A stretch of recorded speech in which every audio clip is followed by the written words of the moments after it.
Welcome to the channel, guys. My name's Danny Malcolm. Thank you so much for joining us today. So today we're going to be talking about the posture and the setup, obviously a hugely important piece in the golf swing. Today we're joined by my good friend and former Arizona State collegiate player, Erik. And Erik's going to be talking me through how to set up correctly, and hopefully that's going to help you guys as well. So this is part two in a little mini series we've got here on grip, setup, takeaway and backswing. So check out the other videos if you haven't already. So Erik, welcome to the channel again, buddy. Thanks for having me. I'm excited. Anytime we talk about the fundamentals in golf, I get excited. The cool thing, about grip, about setup, nothing's moved yet. And so there's no reason why somebody just beginning the game of golf can't look like a tour player when they're setting up to the ball, when they're gripping the golf club. So these are the fundamentals that, set you up for long-term success in the game. Yeah, love it, love it. All right, so let's dive in. So all right. Pretending I'm a pretty new player, or I've got some issues with my setup, how would you teach me? Yep, so first thing I'd have you do is basically just stand up straight, kind of looking forward, nice and relaxed. Then I'm gonna ask you to just put the golf club in your hands and just hold it out in front of you like this. Obviously, making sure you're gripping the club fundamentally sound, make sure that grip's nice and solid, okay? Now, first thing I have you do is to actually take your belt buckle, or our pubic bone here, and you're just gonna subtly lift your pubic bone, just subtly lift it, okay? A lot of times what we see with golfers is this position that they get into where their butt is really sticking out and they've got so much curvature in their low back, which causes a lot of tension and really limits the pelvis's ability to turn in the golf swing, puts a lot of stress on the low back. So that just kind of lifting of the pubic bone just allows that butt to get tucked a bit more underneath, all right? So just subtly lift the pubic bone, okay? I almost feel like my core's engaging a bit, is that? Yeah. Feel like your core engages a bit, yep. And then what we want to have is just a little softening of the knees, okay? So, we're not looking for a lot of knee bend. Obviously, we want to have some flex in the knees, so just a little crack, a little softening of the knees, yep. And then from there, all we're going to do is we're going to have you just bend from your sternum. So you're going to bend from your sternum and kind of your waist, all right? And make sure that pressure is in the balls of your feet, okay? So we don't want to be too far back in the heels. We don't want to be too far, over the toes. We want to really be in the balls of our feet. I mean, similar to playing any sport, really. If I were to try to jump as high as possible, I'd start with the weight in the balls of my feet. I wouldn't be back in my heels. I wouldn't be too far out of my toes. Yeah. I'd be, in the balls of the feet. And so if you're looking at it from this camera view, I like to see, and people at home, once you're getting into the setup position, I encourage people to kind of look at yourself in a mirror.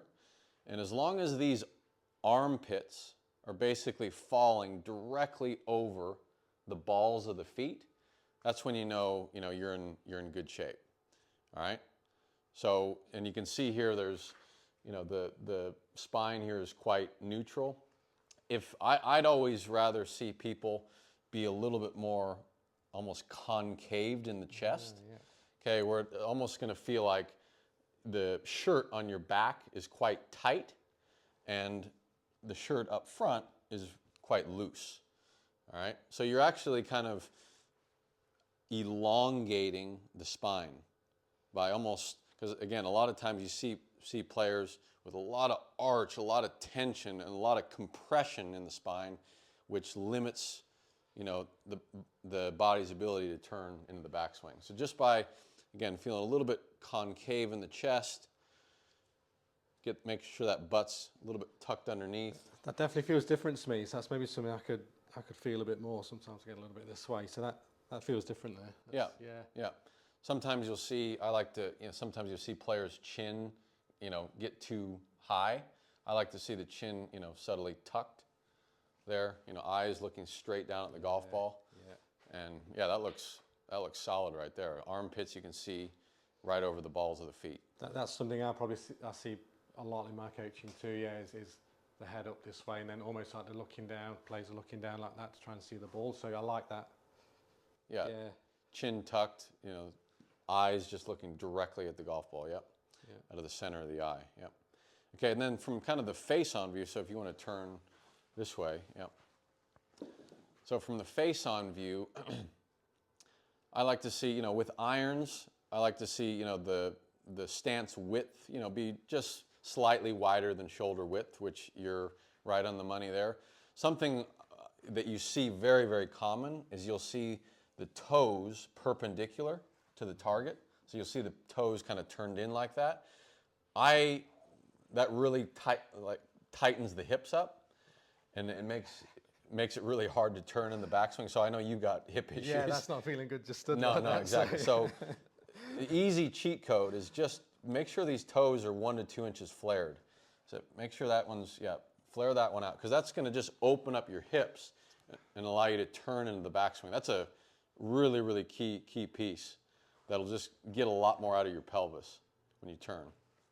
I like to see, in terms of pressure in the feet, about 55% of pressure on the lead foot, 45% on the trail foot. So just a subtle amount of pressure favoring the lead foot. And this handle of the club, you want it just slightly, you can see it just slightly forward of the zipper. Okay, so a lot of times you see golfers with the shaft really, really forward press, which de-lofts the club. So most golfers don't have enough club head speed to be having that much shaft lean at setup. All right, so good rule of thumb, if that's kind of neutral with the zipper or pointing right at your zipper there, just slightly forward pressed is what I like to see there. And then spine tilt is a big one. Okay, so if you'll notice, obviously, with Danny, his right hand is slightly lower on the grip than the left hand, which results in a little bit of spine tilt to the right. Okay, so, if this would be neutral, like the spine kind of straight up and down, sometimes you see people actually their spine tilted towards the target. That's a big no-no. Okay, so you want to have, I like to see that lead hip just subtly above the trail hip. Yep. And that's just going to tilt that spine just subtly to the right there for the right-handed golfer. Yep. Now, obviously, if you're hitting driver, the spine tilt you can lift that lead hip up a little bit more, add a little bit more spine tilt if you had a driver. But with irons, it's just really 4 or 5 degrees of spine tilt to the right. So that looks really, really nice there. Set up in a good position. Yep. Ready to roll. Then in terms of ball position, like stock ball position, if I like to see with maybe shorter irons, pitching wedge, 9-iron, 8-iron, that ball position basically kind of off the lead eye. So it would be off Danny's left eye, like with the shorter irons. A 9-iron here. Yep, 9-iron, yep. So you can see that's kind of lined directly up with Danny's left eye, that ball position. Now, as the irons get a little bit longer, 7-iron, 6-iron, 5-iron, then you can start creeping that ball position up, to let's say the lead ear, the left ear. I like to see that there.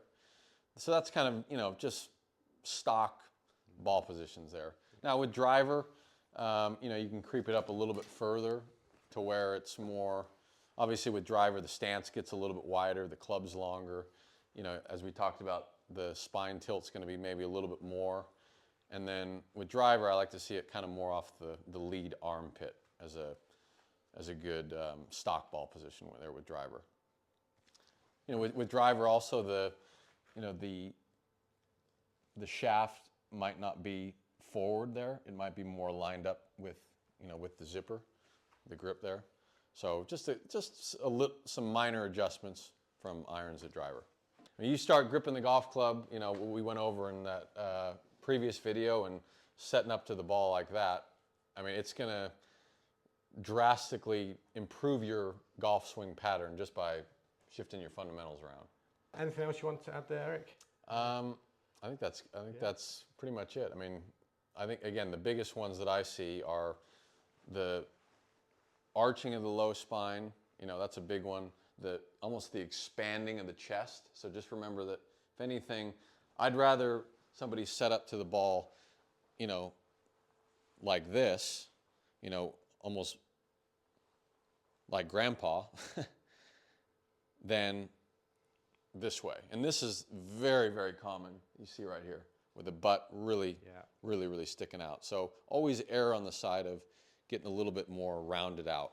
Yeah, I see that a lot with that S curvature. And just setting up there again, Eric, if there's one thing probably that maybe for the viewers at home might help, for a lot of times I would see on a lesson tee is players maybe struggling with a slice as well, but they're setting up more in this sort of fashion with their forearms and their shoulders. You have one final little cue there that might help people who struggle a little bit with that, which then typically causes well, so kind of the position of your shoulders and your chest, that's always going to impact your club path.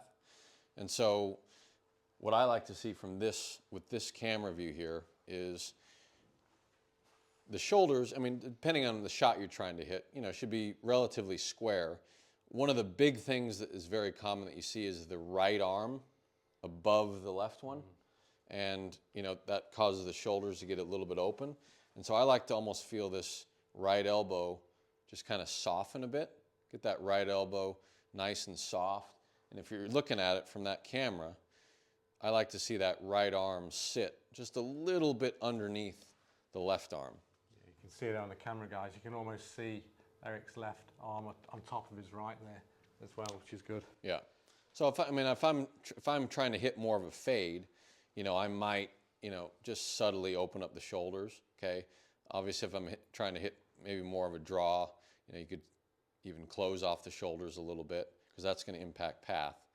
But, you know, I think just for your stock shot, you know, just making sure that right elbow is nice and soft, shoulders relatively square, you know, that's setting you up in good shape. Brilliant. Yep, that's right. Great, some good tips for you there, guys, on the setup. Very important piece. So yeah, thank you so much for watching. Where can people find out more about your Coover Golf on Instagram. I'm there all the time, so I look forward to seeing you there. Yeah, and yeah, thanks again for watching, guys. If you have any questions, please post them below. If you did enjoy the video, please like and subscribe. It really helps the YouTube algorithm get this content, which is very important for a lot of players out there. So thanks for watching, and we look forward to seeing you on the next video.